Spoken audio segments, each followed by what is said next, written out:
bunch of Whoa, whoa! When are you going? Are you going to the inauguration? hell no.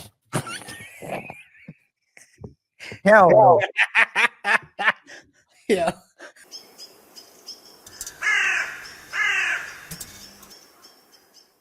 A bipartisan bar, which is met with fury. This is from a couple of weeks ago. Um, these guys, well, I'm gonna let the reporter do the talking. Bipartisan bar. Okay. Yeah, you would think. So this is the thing, right? We've talked about this in the past as well. The split between political ideology in the U.S., how it basically destroys the country from within. Yeah. I mean, people cannot have a normal conversation with people who have kind of a different ideology. It seems also to be mainly from one part of the spectrum. I'm not sure, but it's a very weird situation. You want to say something? Yeah, I think it's just what's presented to you, right? So if you compare the US political system to party system to, for example, Europe's or other countries, in the US you have two big parties, and sometimes you have like a third libertarian party. Well, you always have like, most of the times you have like a third Yeah. independent party.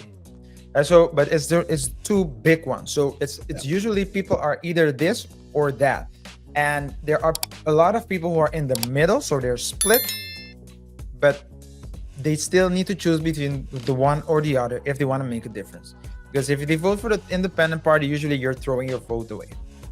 So they think, okay, I need to fit my ideology and my stance in life into one of these two parties. But in other countries, for example, in Europe, you have like multiple parties. So, and then you have a spectrum, a spectrum of ideology. And then which would mean you have like a party that's ultra right,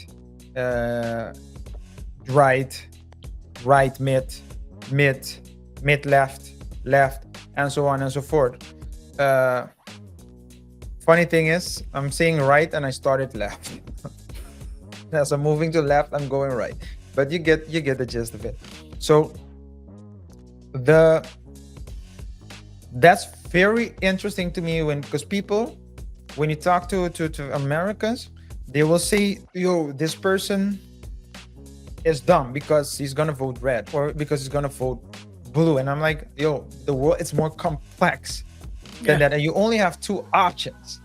And you will say none of the two options are great, but you'll call someone moron for choosing another party. It's crazy to me, but I can understand it because you're only given two options. Yeah, that's the problem here. So let's take a look. Some people are trying to bridge the gap. Let's see if they can do it. Fair use. So behind me used to be a gay bar called Dirty Goose, and now it's called Political Stop. Patties. Not too long ago. I think you have to just start from scratch because I need to. Let me see if I heard what I think I did. Yes, you heard it right. You heard it right. It used to be. Okay. They sold it. So behind me used to be a gay bar called Dirty Goose, and now it's called Political Patties. Not too long ago, there was a donkey and elephant painted on the outside to represent both Democrats and Republicans.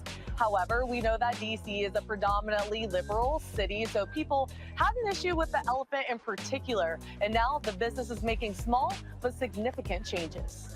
Andrew Benbow and Sidney Bradford are both native Washingtonians with experience in government. He's a moderate Republican and she's a Democrat. They're a couple. If we could be of differing political views and still fall in love, surely two people of two completely worldviews can come together and have a conversation and get to learn each other. Hence why they thought opening up a bipartisan bar on U Street in Northwest DC called Political Patties would be a great idea. Because DC is such a political city, I thought that it just made sense. It was very apropos that we set up a political bar in Washington, D.C.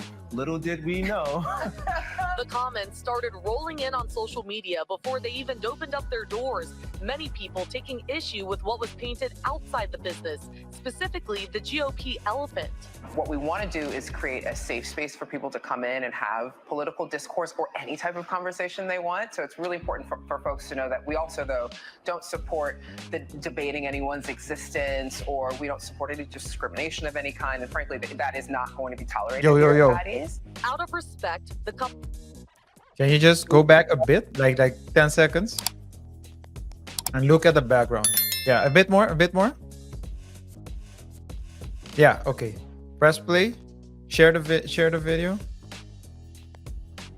Existence, or we don't support any discrimination of any kind. And frankly, that is not going to be still be a tolerated gay here bar. at Patty's. Out of respect, the couple decided to change the logo, ultimately removing both the red elephant and blue donkey to prevent any further controversy. The owners say the backlash made them realize how powerful imagery can be. It may just look like a GOP elephant to some people, but to others, they might have a real visceral reaction to it that makes them feel unsafe. The owners say the Yo, snowflakes, bro. How can Snowflakes, that bro. triggered by a logo? That means that you're off your rocker, to be honest. Snow. You're not. You have to find therapy if you're getting triggered by a logo. by an elephant.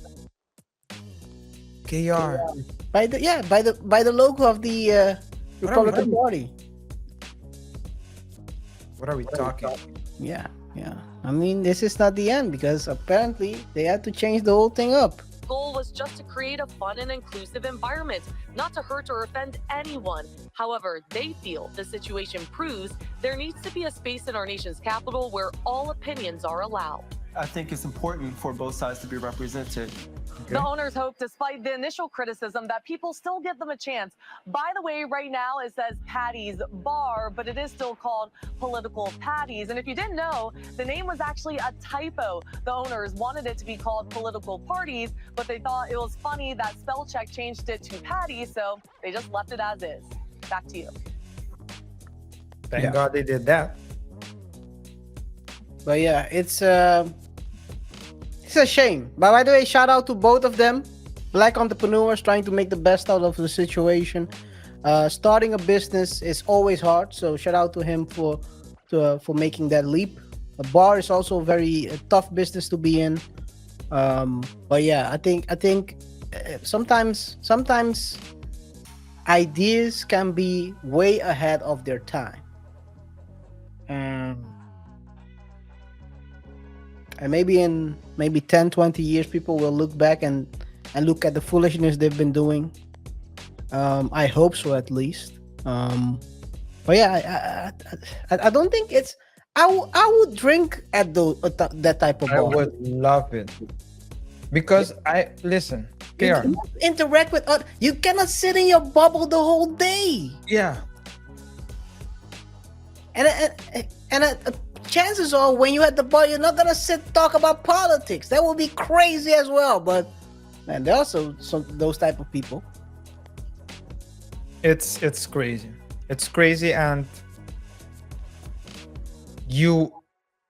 if you put yourself in an echo chamber where everyone says the same thing as you do, where everyone thinks the same way that you do you think that will be conducive to your growth?